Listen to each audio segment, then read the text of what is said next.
Bismillahirrahmanirrahim. Kita mulai perkuliahan kita pagi hari ini dengan sama-sama mengucapkan basmalah. Bismillahirrahmanirrahim. Mudah-mudahan ilmu yang kita dapatkan ini berkah dan bermanfaat. Manfaat bagi kita, bagi keluarga atau bagi siapapun yang keluarga-keluarga kita atau seperti ini dapat kita berikan manfaat kepada kita. Hari ini kita akan bahas tentang dengan tema pernikahan dan perceraian. Sebelum kita jauh membahas tentang pernikahan dan perceraian, itu ada step yang sebelumnya yang kita lewatkan, yang di dalam judul ini tidak disebutkan. Step ini yang tentunya harus kita lalui, harus kita jejaki juga, yaitu bagaimana cara memilih jodoh. Rasulullah SAW juga mengajarkan kita untuk memilih kriteria calon istri dan calon suami. Nah, jadi adil nih, masing-masing satu hadis. Masing-masing satu hadis kriteria yang dianjurkan oleh Rasulullah SAW. Hadis yang pertama yaitu An Abi Hurairah radhiyallahu anhu anin Nabi sallallahu alaihi wasallam qala tunkahul mar'atu bi arba'in limaliha wa lihasabiha wa jamaliha wa lidiniha fasfar bidzatid din taribat yadak rawahu. Hadis pertama ini ditujukan untuk calon-calon suami yang pagi hari ini hadir. Gak ada yang nyalain kamera. Uh,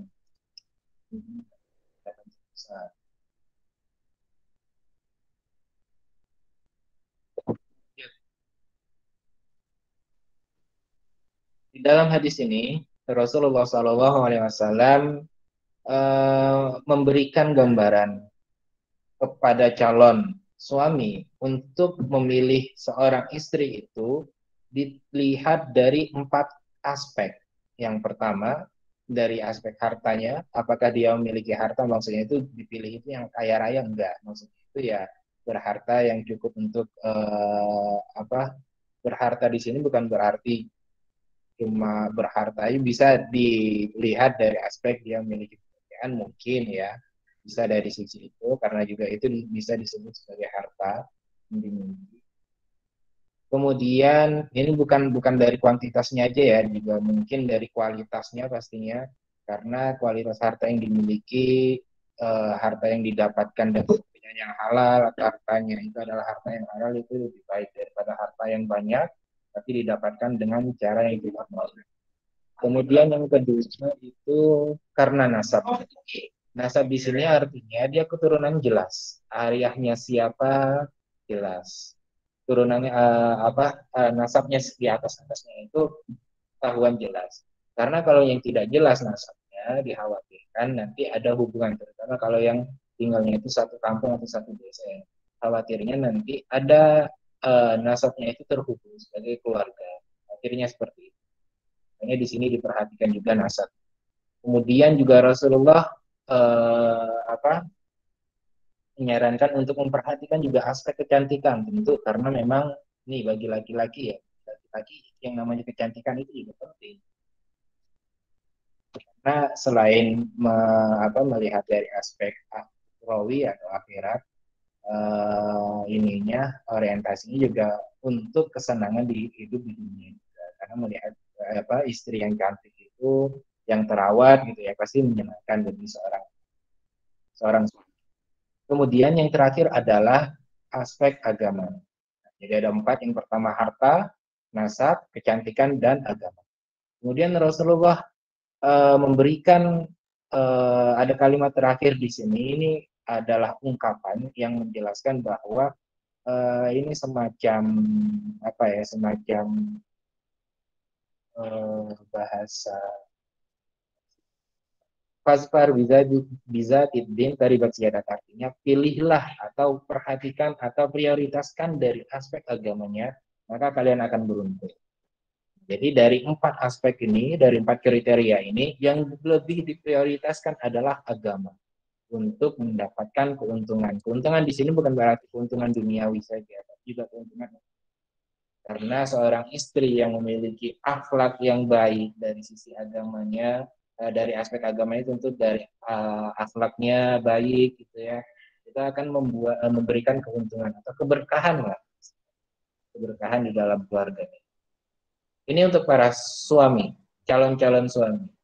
Nah, hadis yang kedua, Haddatsana Muhammad bin Syabur Ar-Raqi, Haddatsana Abdul Hamid bin Sulaiman Al-Ansari, Abu Qulay, an Muhammad bin Ajlan, an Ibni Wasimah Al-Nasri, an Abi Hurairah qala Rasulullah sallallahu alaihi wasallam, "Idza atakum man tardawna khuluquhu wa dinahu fazawwijuhu, illa taf'alu takun fitnatun fil ardi wa fasadun 'arid." Dalam hadis ini Rasulullah sallallahu alaihi wasallam menjelaskan bersabda bahwa apabila datang kepadamu seorang yang kamu senangi akhlaknya dan agamanya, maka kawinkanlah dia dengan anak perempuan. Jika tidak, saya akan mendatangkan fitnah di bumi ini dan akan menimbulkan kerusakan yang mengerikan. Nah, kalau untuk melihat karakter atau memilih karakter seorang dari 4 perkara, dari 4 hal. Nah, kalau dari untuk para istri, jika ingin mencari calon suami, yang diperhatikan hanya 2 aspek, yaitu khuluq dan din. Khuluq di sini adalah akhlak. Ya, ini akhlak ini tentu adalah representasi dari agama ya. Jika agamanya baik, insya Allah akhlak dan agamanya. Jadi kalau misalnya dari 4 aspek di perempuan tadi, agama cuma aspek agama yang ada di laki-laki. Di dalam hadis ini Rasulullah memberikan apa ya, semacam sanksi jika tidak menikahkan seorang perempuan dengan seorang laki-laki yang akhlaknya itu baik dan agamanya baik, maka akan mendatangkan fitnah di bumi dan akan menimbulkan kerusakan yang maksud dari ungkapan hadis ini adalah jika tidak dinikahkan, jika seorang perempuan tidak menikah dengan laki-laki yang akhlaknya baik dan agamanya baik, itu akan mendatangkan akan melahirkan kemudaratan atau dalam rumah tangga itu dikhawatirkan tidak sehat. Karena seorang lelaki, seorang suami adalah pemimpin rumah tangga. Pemimpin rumah tangga yang baik adalah yang bisa membawa keluarganya itu keluarga yang sakinah, mawaddah, rahmah, yang mendekatkan diri kepada Allah.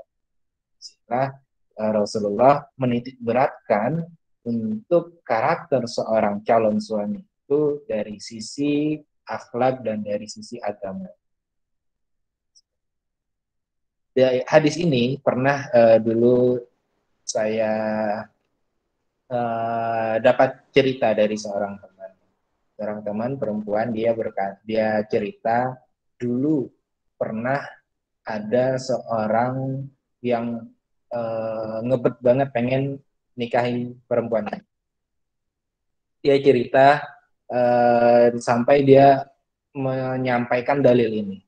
Kalau misalnya ada orang yang disukai atau akhlak dan agamanya itu baik, maka kalau tidak dinikahkan akan menimbulkan fitnah di bumi dan akan menimbulkan kerusakan yang mengerikan. Dia menggunakan dalil ini dan menunjukkan bahwa agamanya itu baik dan akhlaknya itu baik. Tapi ketika ditelusuri ternyata akhlaknya itu kurang baik. Saja karena dia alumni mungkin ya, alumni sekolah yang menitik beratkan pendidikan agama, sehingga dia mendeklarasikan bahwa dirinya itu agamanya itu baik, padahal dari sisi akhlaknya ternyata kurang baik. Di sini bukan berarti hadis ini bisa serta merta digunakan ya, digunakan maksudnya itu jadi dalil kalau misalnya nggak pilih saya nggak berkah, kan bisa dinilai dari akhlaknya. Oke, selanjutnya kita masuk ke bab nikah. Secara etimologi atau secara bahasa, nikah itu berarti, sebelum kita masuk ke pembahasan lebih dalam lagi ya, di dalam pembelajaran, terutama pembelajaran tentang fikih ya, dalam hadis ini kita belajar tentang nikah, maka akan banyak sekali istilah-istilah yang Kalau menurut etika mungkin orang yang belum menikah itu tidak kurang etis untuk mendengarkan. Tapi ini kita dalam proses pembelajaran, hal-hal yang seperti itu tidak kita akan kita abaikan karena bahasa fikih di dalam fikih itu biasanya menggunakan bahasa yang lugas. Bahasa yang lugas kalau dalam bahasa Indonesia mungkin misalnya hubungan suami istri gitu ya. Tapi kalau dalam bahasa fikih itu hubungan suami istri itu ya hubungan hubungan seksual. Jadi lugas menggunakan kata seksual, tidak menggunakan bahasa-bahasa yang sedikit menjauhkan hal-hal yang seperti itu lah. Ya, begitulah. Sulit juga jelasin. Ya, secara etimologi nikah berarti bergabung, bersatu atau bercampur. Maksudnya adalah bersatunya atau bergabungnya antara suami dan istri. Nah, ini secara etimologi. Tapi yang dimaksud nikah di dalam istilah fikih itu, yang dimaksud nikah adalah suatu akad atau perikatan untuk menghalalkan hubungan seksual antara laki-laki dan perempuan dalam rangka mewujudkan kebahagiaan hidup keluarga yang diliputi rasa ketentraman serta kasih sayang dengan cara yang diridhai Allah Subhanahu wa taala. Intinya adalah suatu akad yang mengikat antara hubungan laki-laki dan perempuan sehingga hubungan antara laki-laki dan perempuan ini seksualnya itu dihukumi hubungan yang halal dengan adanya akad nikah. Hukum menikah di situ hukum menikah ini sebenarnya tergantung ya. Ada bisa dikatakan haram, bisa dikatakan makruh juga. Nah, tapi hukum asli menikah ini adalah sunnah. Karena Rasulullah SAW menikah dan suatu riwayat ketika tiga orang sahabat mendatangi istri Rasul dan bertanya bagaimana ibadahnya Rasulullah.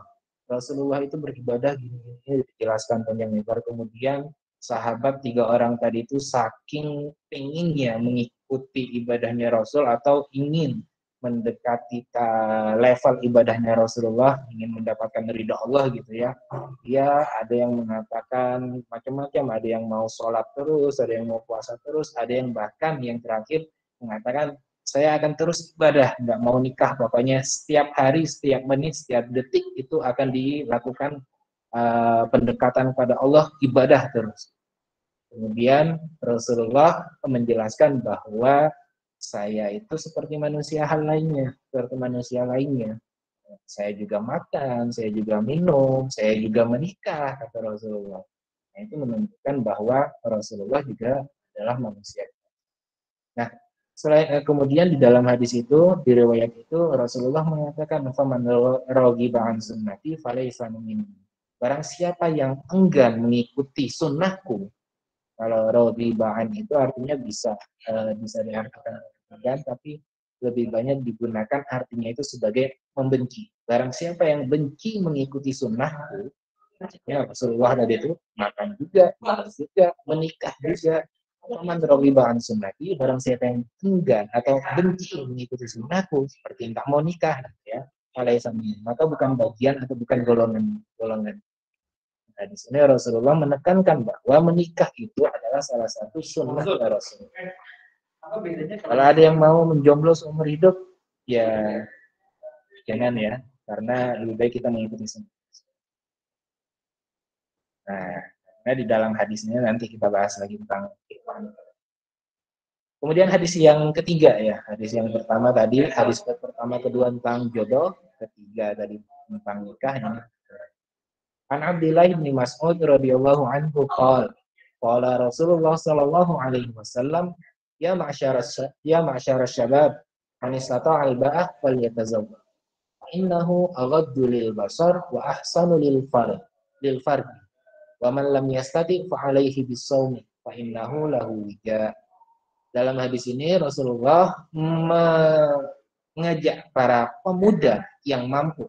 Barang siapa di antara kalian mampu untuk menikah, ya, kalau mampu untuk menikah ya menikah. Kalau sekarang kan mengikuti peraturan-peraturan ya, dan sekarang itu seperti dari kemampuan itu dari umur misalnya ya, kemudian kemudian juga bisa dari kemampuan finansial juga bisa diperlukan. Nah, kematangan umur dan finansial ini juga akan menjadi modal untuk membentuk keluarga yang sakinah, mawaddah, rahmah, dan barakah. Nah, dalam ini untuk orang-orang yang mampu, ayo nikah terus. Karena nikah itu lebih baik untuk menundukkan pandangan dan lebih ampuh untuk membentengi fardhu kemaluan. Maksudnya lebih baik, lebih ampuh untuk menaklukkan hawa itu birahi. Kalau misalnya untuk ini ya, nafsu terhadap lawan pasangan itu namanya nafsu birahi. Kalau lapar itu nafsu makan. Dan barang siapa yang tidak mampu, maka hendaklah ia saum. Karena saum itu dapat membentengi diri. Dengan memperbanyak puasa, maka nafsu birahinya tadi akan mulai bisa terkontrol. Nah, dengan puasa tadi. Fa'innahu lahu wijam. Karena saum itu dapat membentengi diri.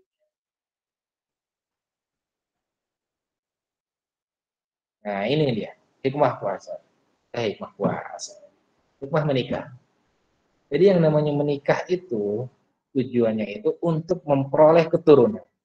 Keturunan inilah yang akan menjaga akan membantu kita nantinya. Anak yang kita miliki nanti ketika kita sudah tua renta, dia yang akan membantu kita nanti ketika kita tua renta. Maka anak itu dari kecil itu kita selain mengajar mereka juga kita ketika kita memiliki anak yang soleh dan solehah, mereka yang akan benar-benar merawat kita. Kemudian juga yang namanya nikah itu untuk menjaga hawa nafsu diraih dari terhadap lawan jenis ya. Jadi ketika orang yang sudah menikah itu beda dengan orang yang belum menikah. Ketika orang yang belum menikah mungkinnya dia tidak bisa menahan nafsunya tadi, nah itu nanti akan mengakibatkan bahaya. Kalau misalnya sudah memiliki lawan ini pasangan, maka itu lebih aman untuk menjaga hawa nafsu. Kemudian yang namanya menikah itu sebagai tempat muara kasih dan sayang yang halal. Halal loh ya, menikah. Kalau misalnya belum nikah itu belum halal.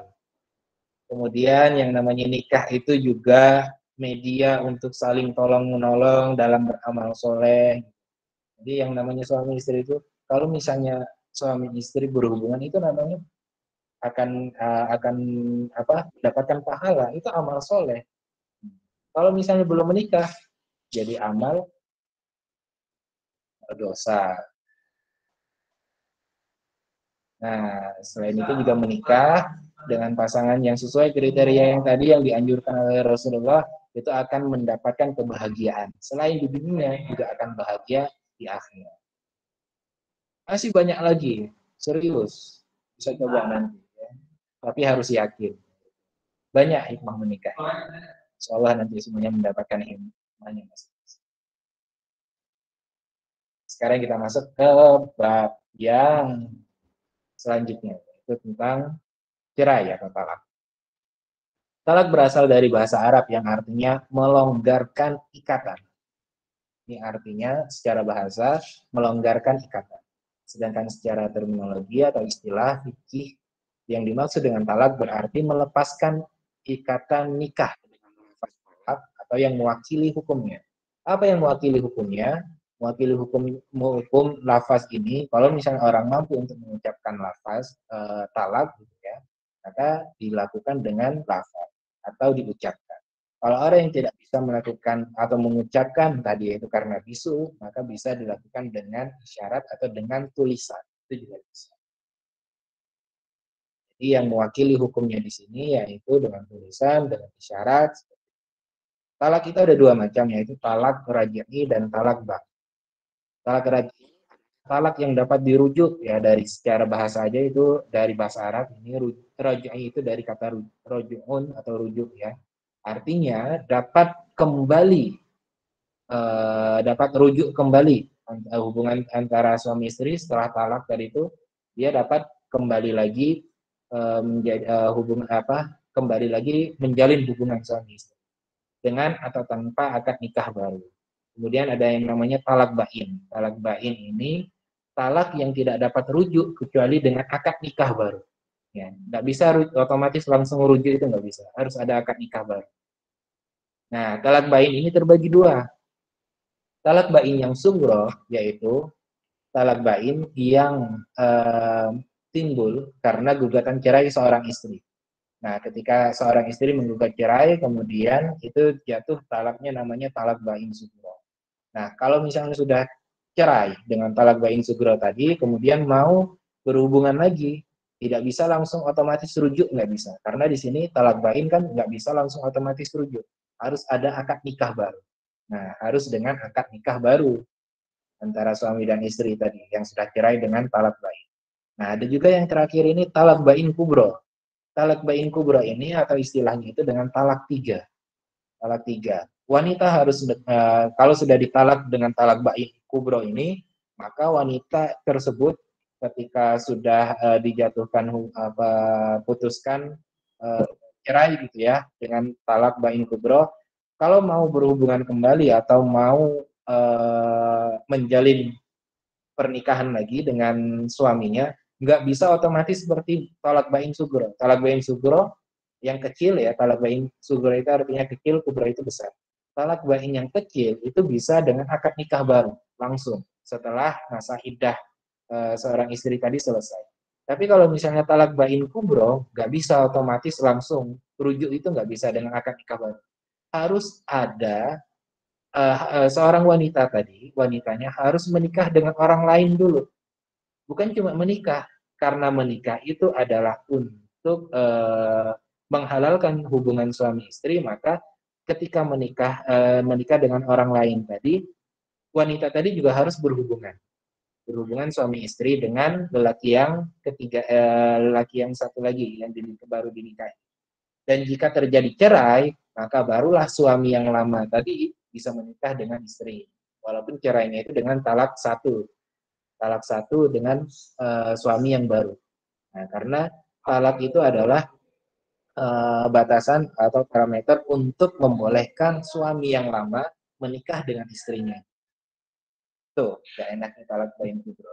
Makanya dalam, nah satu lagi, sekarang itu dimulai tahun 2000 berapa ya, 2019 atau 19, pokoknya baru-baru ini, berapa tahun. Di Kementerian Agama itu sudah menerapkan untuk pasangan-pasangan muda yang mau menikah itu harus melalui proses semacam kayak sekolah, bukan sekolah, kayak kuliah tentang pranikah. Nah, pendidikan pranikah lah semacam itu. Jadi sebelum sebelum menikah itu mereka berkewajiban untuk mengikuti pembelajaran dulu di KUA, karena di sana akan disosialisasikan tentang hal-hal yang semacam ini. Jadi nggak asal bilang talak gitu ya. Kalau misalnya sedikit-sedikit ini marah kemudian ditalak. Misalnya ada pasangan suami istri yang baru gitu ya, masih usia muda, masih berapa belas tahun.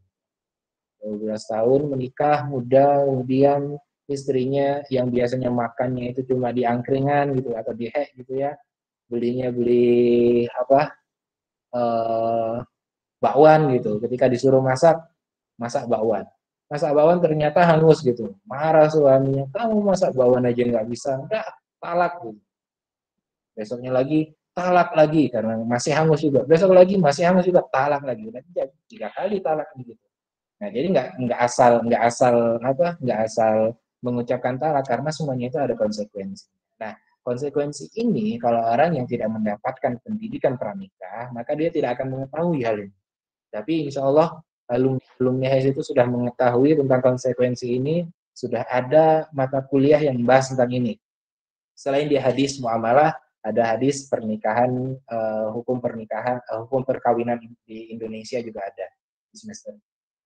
Nah, ini penting sebagai modal kalian nantinya. Nah, untuk hal-hal yang semacam ini, tolong diperhatikan, dan bagi kalian yang nanti akan terjun di masyarakat, ini juga bisa memberikan pendidikan, atau untuk adik-adik kalian, atau siapapun yang kalian kenal, yang mau masuk ke tahap pernikahan, maka bisa dibantu dengan sosialisasi atau pendidikan hal yang semacam. Ini penting, karena dalam hal ini, dalam suatu hadis, nih hadis yang selanjutnya.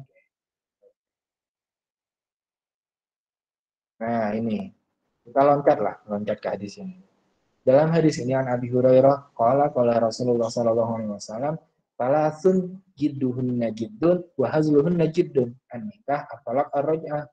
Dalam hadis ini Rasulullah sallallahu alaihi wasallam menjelaskan bahwa tiga perkara ini yang dia itu seriusnya dihukumi serius, yang bercandanya juga dihukumi serius. Misalnya bilang bercanda sama istrinya kan, pasangan suami istri, pasangan muda gitu, belum pernah mendapatkan pendidikan pranikah dan bukan alumni HES UNS, jadi nggak pernah mendapatkan pengetahuan tentang ini misalnya. Dia bercanda ke istrinya, adek gitu ya panggilnya, adek talak yuk, talak lah gitu ya, bercanda. Habis itu iya bercanda kok, bercanda gitu. Itu diulang-ulang 3 kali. Ini bercanda dianggap sebagai serius dalam hukumnya, hukum Islam. Ya, karena berdasarkan hadis ini, nikah, talak, sama rujuk itu nggak bisa bercanda karena hukumnya itu dianggap serius. Itu penting nih.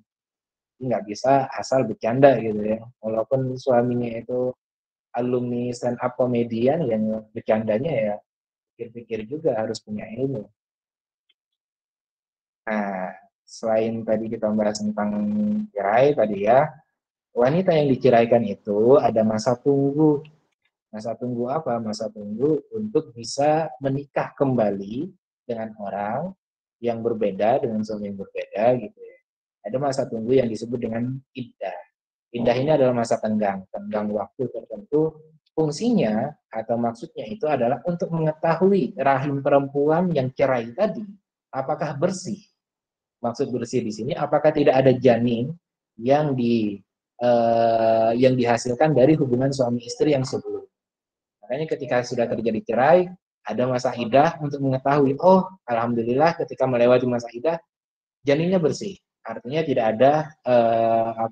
ada benih yang ditanamkan oleh suaminya yang lalu, yang kemarin. Ini masa iddah itu juga berbeda-beda, macam-macam. Ada masa iddah di sini saya bikinkan tabelnya. Kalau misalnya kondisi cerai sama durasi iddahnya ya, atau masa iddah. Kondisi cerainya kalau misalnya cerai hidup. Jadi cerai itu ada dua ya, ada cerai mati, ada cerai hidup. Cerai mati itu karena ditinggalkan oleh pasangannya yang meninggal dunia. Cerai hidup itu karena pilihan dan suami atau istrinya itu masih dalam kondisi hidup. Cerai hidup cerai hidup belum berhubungan. Sudah menikah, kemudian cerai, tapi dia belum berhubungan, nggak ada masa iddahnya. Jadi setelah itu bisa juga langsung menikah. Kemudian cerai mati. Kemudian yang kedua yaitu cerai mati belum atau sudah berhubungan. Kalau diceraikan dalam cerainya karena cerai meninggal masa ini suaminya, maka masa iddahnya itu adalah 4 bulan 10 hari. Belum dilakukan hubungan suami istri ataupun sudah berhubungan suami istri.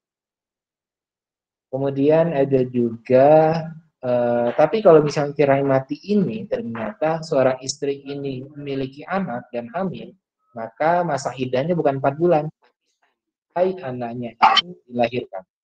Sampai anaknya itu dilahirkan baru selesai masa iddah. Cerai hidup, wanita masih bisa haid, ya, masih bisa menstruasi, maka durasi iddahnya itu adalah 3 kali siklus haid. Haid, bersih, haid, bersih, haid, bersih. Atau minimal 90 hari. Kemudian dia cerai hidup dan wanita ini sudah menopause atau tidak bisa haid lagi. Atau memang dia yang tidak bisa haid ya. Maka durasi iddahnya adalah 90 hari. Cerai mati atau cerai hidup, apapun kondisi cerainya, tapi wanitanya hamil, maka harus sampai melahirkan. Masa iddahnya adalah sampai melahirkan. Cerai talak 3 atau talak bain. Cerai talak 3 atau cerai talak bain kubro ya, maka masa iddahnya adalah 1 kali siklus haid. Cerai wanita yang menggugat, di sini ada cerai bain sugro, wanita yang menggugat, durasi iddahnya adalah satu siklus. Nah, gitu.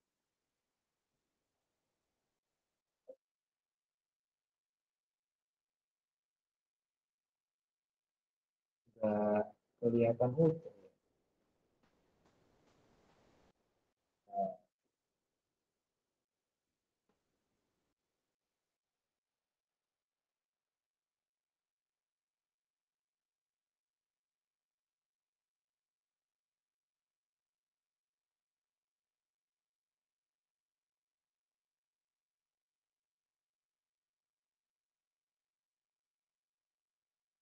Tapi kalau bisa, nah ini dah. Nah, gitu. Nah, sampai mana tadi? Di wanita yang menggugat, iddahnya satu kali siklus haid. Kirai talak satu dan talak dua. Talak satu dan talak dua, durasi iddahnya adalah 4 bulan 10 hari. Jadi tadi sudah kita pelajari tentang talak roj'i dan talak bain ya sebelumnya ya. Kita kembali lagi lah ke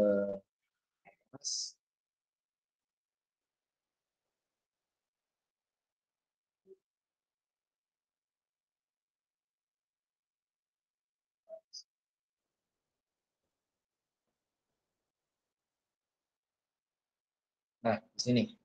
Di sini ada dua macam talak roj'i dan talak bain. Jadi kalau di dalam bahasa sederhananya itu ada talak satu, talak dua, talak tiga. Talak satu dan talak dua itu adalah talak roj'i.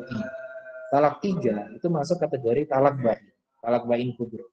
Nah untuk talak satu dan talak dua masa iddahnya tadi 4 bulan 10 hari.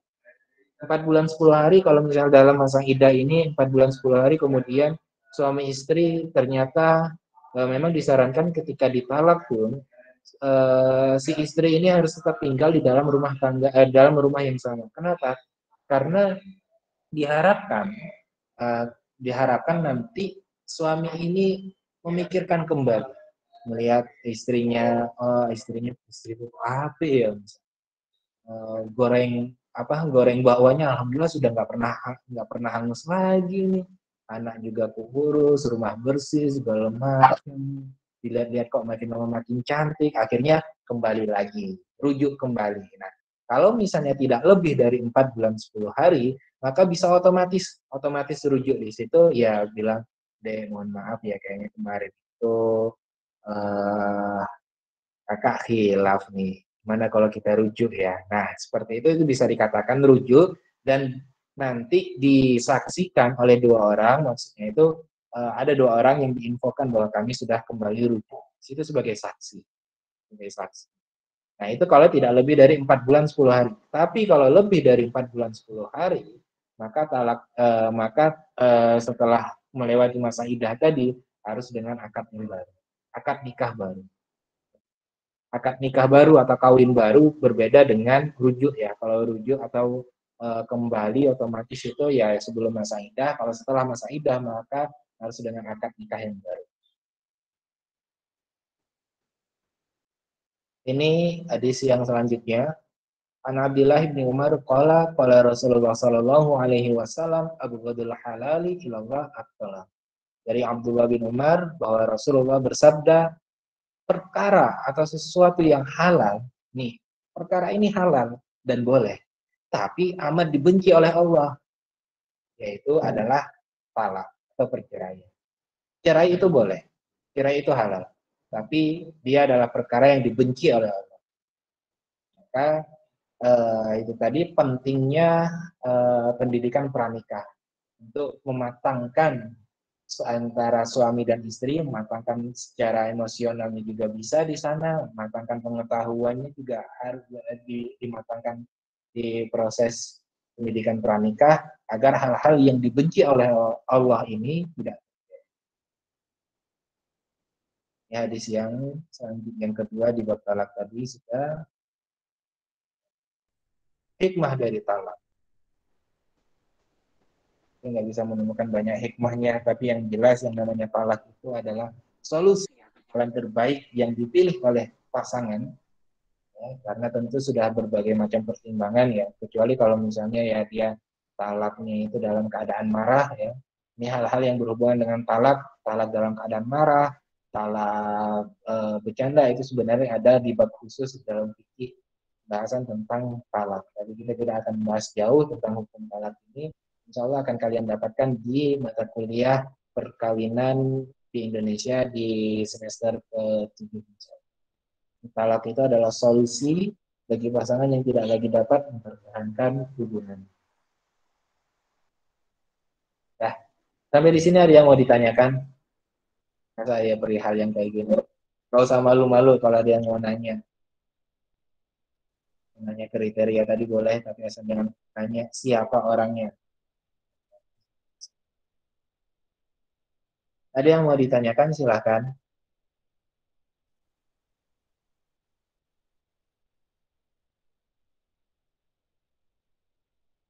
Kalau nggak ada yang bertanya, saya yang bertanya.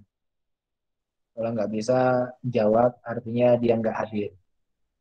Pak, izin bertanya. Ya, silakan. Mengenai hadis yang 3 perkara yang seriusnya dihukumi serius itu, Pak. Itu Ya. kan, itu kalau misal SMA itu kan ada praktek nikah. Nah, itu gimana, Pak? Iya juga ya. Ya, beda antara bercanda sama proses pembelajaran. Saya membedakan kayak gitu. Kalau yang misalnya yang itu kan belajar ya, yang belajar ya. Kalau misalnya ada praktek bukan berarti itu nikah benar. Karena niatnya kan bukan niat benar-benar bernikah. Ya inamal a'malu niat kan. Semua perbuatan itu kan tergantung dengan niatnya. Kalau niatnya memang untuk belajar ya maka jadi itu dihukumi dengan belajar. Tapi beda kalau misalnya diniatkan memang untuk menikah. Tapi ya nggak segampang itu juga nikah kan. Nikah tentu ada walinya harus ada. Masa ketika pas praktek waktu SMA dulu itu orang tua kamu ikut datang gitu. Enggak kan? Ya itu Enggak, Pak, cuma sekelas aja. iya itu tetap enggak dianggap apa enggak termasuk di konteks pembahasan di hadis. Walaupun itu ada bercanda atau ada serius tapi ya tidak memenuhi unsur. Yang lain yang mau bertanya? Tanya dong kriteria tadi itu. Misalnya kriteria 4 kriteria itu. Pak, saya nggak masuk ke 4 kriteria itu ya. Gimana caranya biar saya masuk? Wah, perbaiki diri kalau gitu. Yang lain. Izin bertanya, Pak.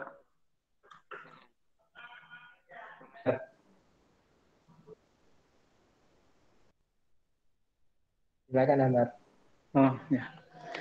Jadi gini, Mbak, jika misal ada istri gitu ya, suaminya misal kerja jauh gitu, istrinya ditelantarkan atau tidak diberi nafkah batin lahiriah dan batiniah, itu bagaimana, Mbak? Masnya harus menunggu dalam Islam harus menunggu berapa hari dulu gitu baru bisa dianggap cerai atau istri bisa menggugat terserah dia kapan mau cerai atau gimana? Terima kasih. Ya, ini dilema yang biasanya dikatakan suami yang kerjanya jauh, misalnya menjadi TKI gitu ya, luar negeri kan pulangnya itu kayak Bang Toyib bahkan melebihi Bang Toyib. Bahkan nggak ada kabar gitu ya. Padahal sekarang itu untuk komunikasi sudah. Kalau yang seperti itu, eh, Islam itu tidak apa tidak menafikan peran atau tidak menafikan peran seorang istri. Dalam kondisi seperti itu, seorang istri pun juga bisa diberikan kesempatan untuk menggugat cerai. Dalam perkara ini tentu dia menggugat cerainya di pengadilan agama dan kemudian disampaikan perkara-perkara alasan-alasan. Kalau misalnya memang alasan tersebut kan, ya maka dia bisa terima. Kan berarti suami tinggalkan aja lah nanti kapan-kapan pulang ya nggak tahu kapan pulangnya adalah nanti aja itu sudah nikah gitu ya. Jadi kalau ditanya orang sudah nikah belum, udah gitu ya. Tapi dia di luar negeri misalnya dia kerja atau di kota gitu nggak tahu juga, nggak pernah ada kabar, nggak pernah memberikan nafkah batin, nafkah lahirnya juga, apalagi ya, itu tentu akan menyiksa istrinya lahir dan batin. Islam tentu mempertimbangkan hal tersebut. Ya, diizinkan atau adanya dibolehkannya seorang istri untuk menggugat dalam perkara itu karena alasannya jelas.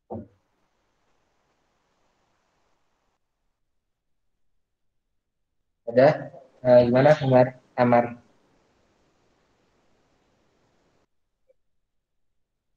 Ya, Gimana ini? sama Pak. Terima kasih. Yang nanya apa? Saya mau tanya, kalau pernikahan berbeda agama itu bagaimana ya Pak? Nikah beda agama, kayak di film-film aja.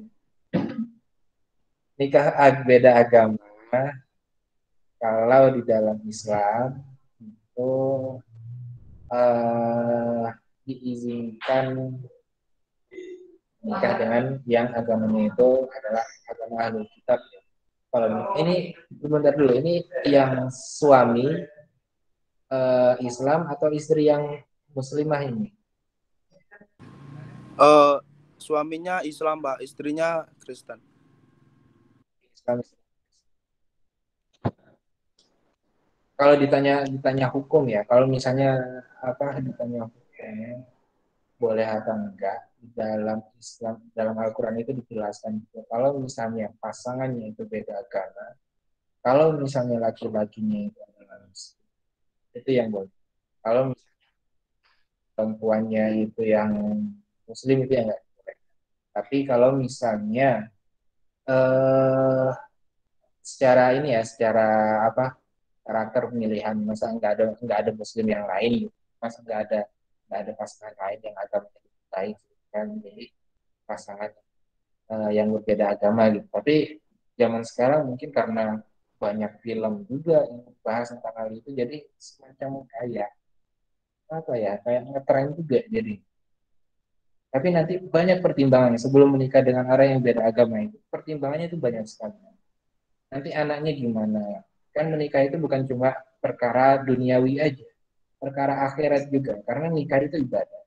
Ibadah dengan orang yang berbeda agama itu nanti tentunya ibadahnya berbeda jauh kualitasnya dengan orang yang satu agama.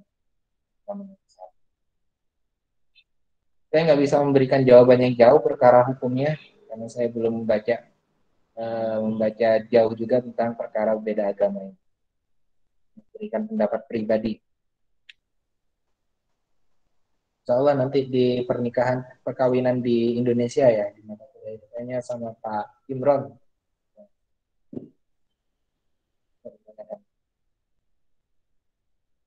Yang lain?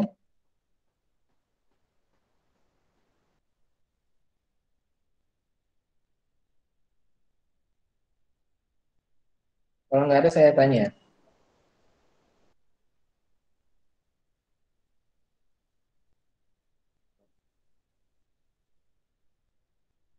Widiva Febri.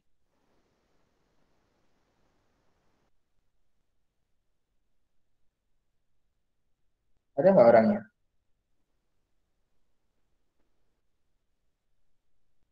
Widiva Febri? Nggak ada ya. Rizky Farahatul Auzid.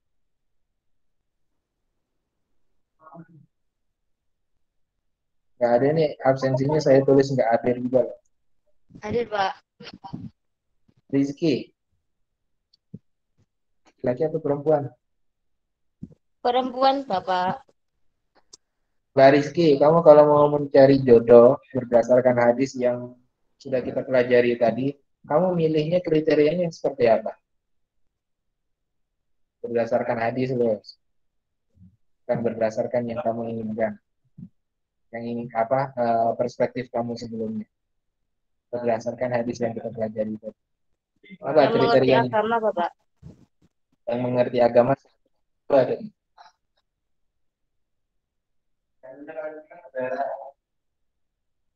Bagaimana, Lagi Pak? ada dua, satu yang agamanya baik, dan yang satu lagi apa?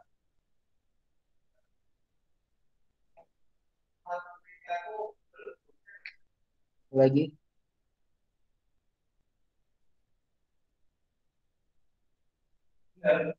Adelia Rahma. Adelia Rahma.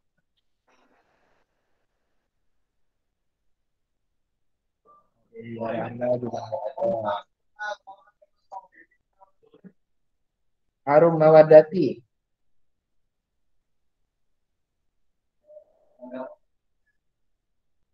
Ya, Pak.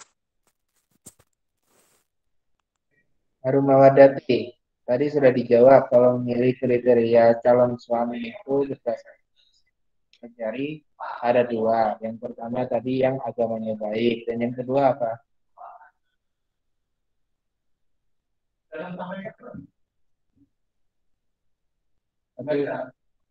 Dua.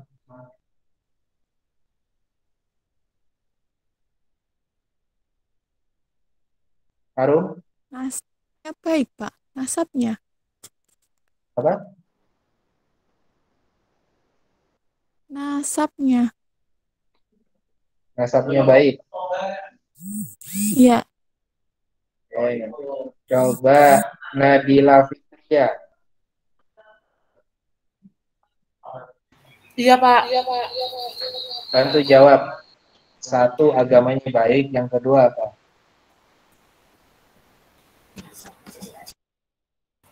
Baik nasabnya.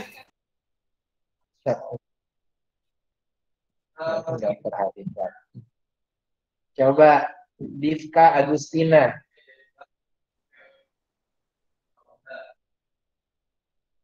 Divka Agustina. Nggak ada. Dewi Rahmawati. Ya, Pak. Selain agamanya yang baik, satu lagi apa?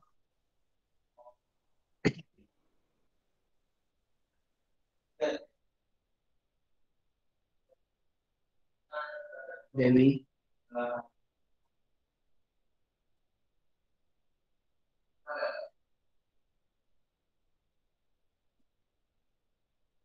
Ini kalau udah dijawab sama teman kalian di Mesir.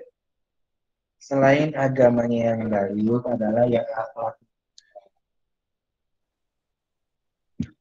Soal selanjutnya. Talak ada dua macam. Talak roj'i dan talak ba'in. Apa perbedaan antara talak roj'i dan coba sekarang Rizky Ramadan. Iya, Pak. Talak roj'i dan talak ba'in apa? Gimana, Pak? Perbedaan talak roj'i sama talak ba'in. Jawab dengan aduh dulu, arti panjangnya jawabannya nggak panjang. Pas, Pak. Nggak bisa, Pak. Iya, Pak. Pas, Pak. Muhammad Ibnu Hibban. Dibantu. Salah satu apa itu talak raj'i, nanti saya cari yang bisa jawab talak bain. Hadir, Pak. Talak laki ya, Pak? Talak laki. Talak apa, Pak? Talak roj'i. Talak kerja itu lupa, Pak. Kurang paham, Pak. Aditya Wiwit. Iya, Pak.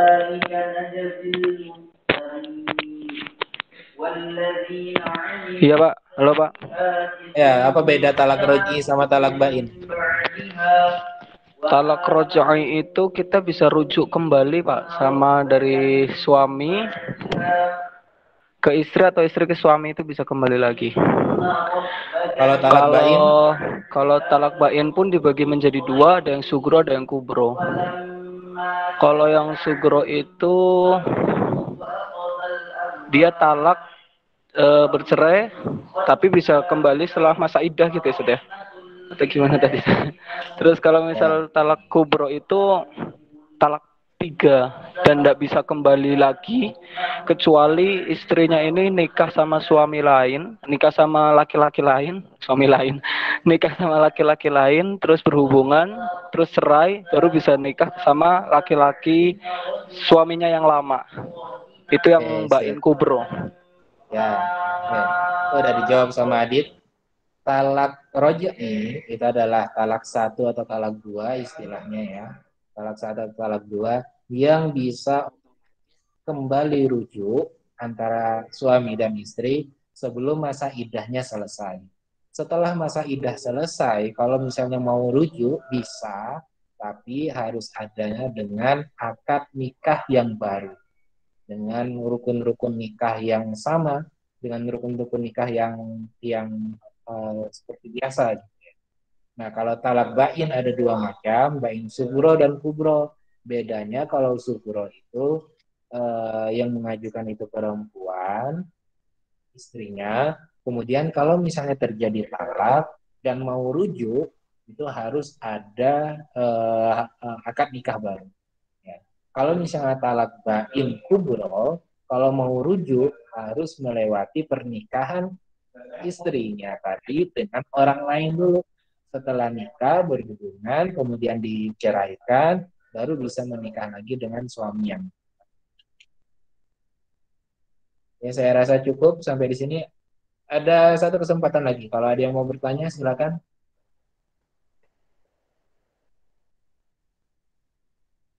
Ada ya. Saya rasa cukup sampai di sini. Semoga ilmunya bermanfaat dan berkah. Jangan lupa absensi kita berdasarkan kuis yang dikerjakan di sekolah ini.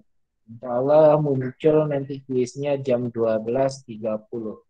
Karena saya harus proses upload juga untuk video. Syukran. Assalamualaikum warahmatullahi wabarakatuh. Waalaikumsalam warahmatullahi wabarakatuh.